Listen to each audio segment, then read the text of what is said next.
La literatura es un puente entre la vida real y la fantasía.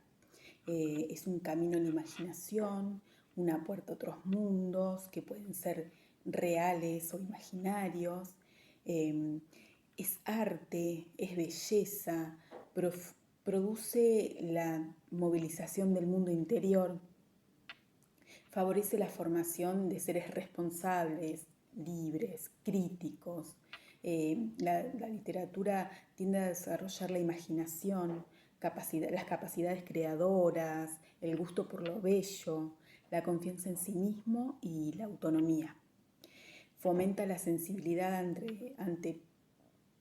problemas ajenos y el respeto por el mutuo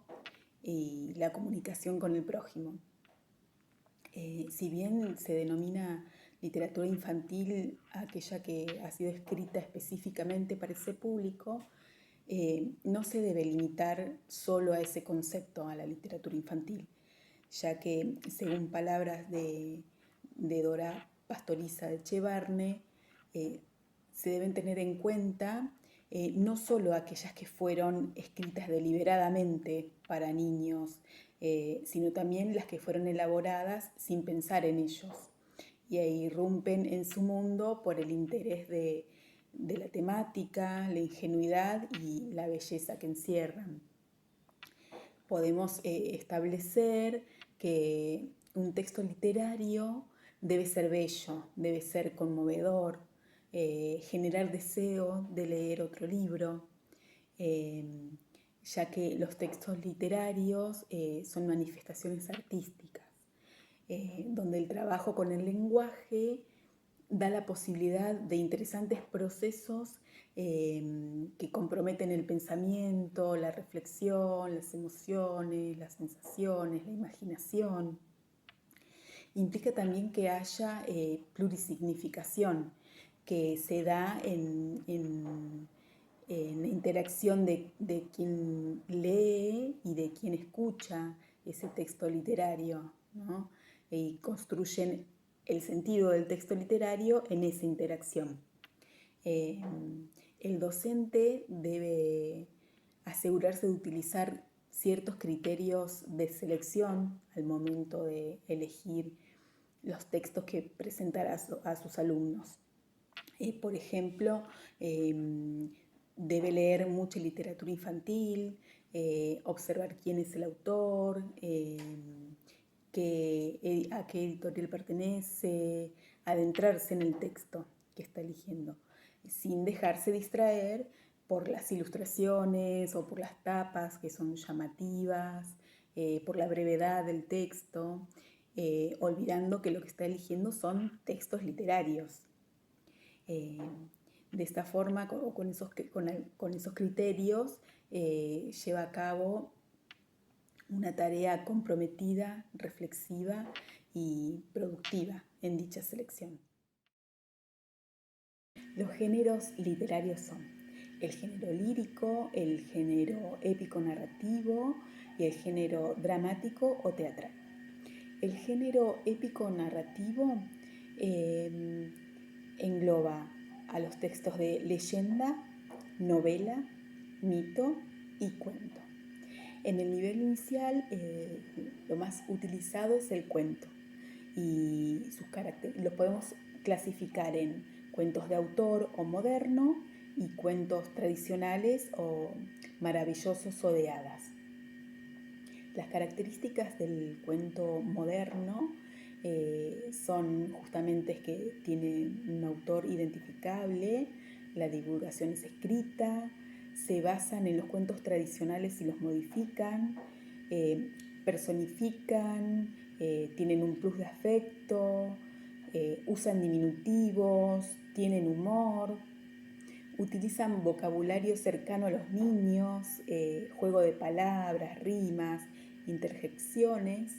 y utilizan también comparaciones. Los cuentos tradicionales, como características, tienen que son de origen folclórico, de transmisión oral y son anónimos. tienen una finalidad didáctica, pretenden dejar una enseñanza, se ubican en tiempos lejanos y lugares indefinidos, eh, sus personajes son arquetípicos, están la princesa, el príncipe, la bruja, el hada, y la mayoría comienza con había una vez y finaliza con y fueron felices para siempre. Además, hay sucesos y personajes sobrenaturales aceptados con naturalidad, por ejemplo, que los animales hablen. Eh, la propuesta en este caso para trabajar en la sala sería la del cuento Un día de lluvia de la autora Claudia Rueda, ya que dentro de este cuento se van haciendo alusiones a otros cuentos, por ejemplo, a Cenicienta, a Los Tres Chanchitos, al Flautista de Hamelin, y esto se debe a la intertextualidad, difícil palabra. Me pareció muy interesante ese cuento como para trabajarlo en la sala. Y en el género lírico encontramos a las poesías, las cuales se caracterizan por su ritmo y rima, en el cual el ritmo se relaciona con la musicalidad de las palabras y la rima es la repetición de los sonidos finales de los versos, los cuales producen un juego sonoro que los niños disfrutan mucho. Son de carácter breve y se clasifican según sus orígenes, que pueden ser folclóricos o de autor conocido, por sus estructuras externas e internas y por sus funciones sociales. Y dentro de estas clasificaciones encontramos a las literarias, narrativas, descriptivas, líricas, lúdicas, dramáticas, a juegos, rondas, canciones de cuna, adivinanzas, trabalenguas, nanas, absurdos o disparates. La propuesta para trabajar este género en la sala sería el de presentar la nana Canción de lo que tengo, de la autora Elsa Bornemann, y proponer que el grupo, luego de escucharla, investigue en su casa qué nana, qué canción de cuna le cantaban cuando era bebé, o también les pueden seguir cantando y compartirlo después entre todos, a ver qué canciones, qué nanas les cantaban. El género teatral o dramático se clasifica en espectáculos teatrales, que engloba a murga, circo, recitales, comedias musicales,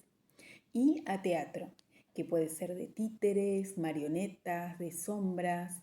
negro o de Praga. Las características de este género es que acerca mundos poéticos creados por artistas para los niños, que hay un universo de ficción paralelo a la realidad, que favorece en los niños una positiva formación humanista, que interrelaciona las artes, la música, la danza, la pintura, que confronta al niño con el mundo del arte y la sensibilidad estética, que es intermediario entre los chicos y la literatura y que forma espectadores críticos, ya que los niños demuestran su interés o su indiferencia si la propuesta los aburre, lo hacen saber. En cuanto a trabajar este género en la sala, propondría representar a través del teatro de sombras el cuento La pequeña oruga glotona de Eric Carle, creo que esa representación de teatro de sombras sería una muy buena experiencia para los chicos.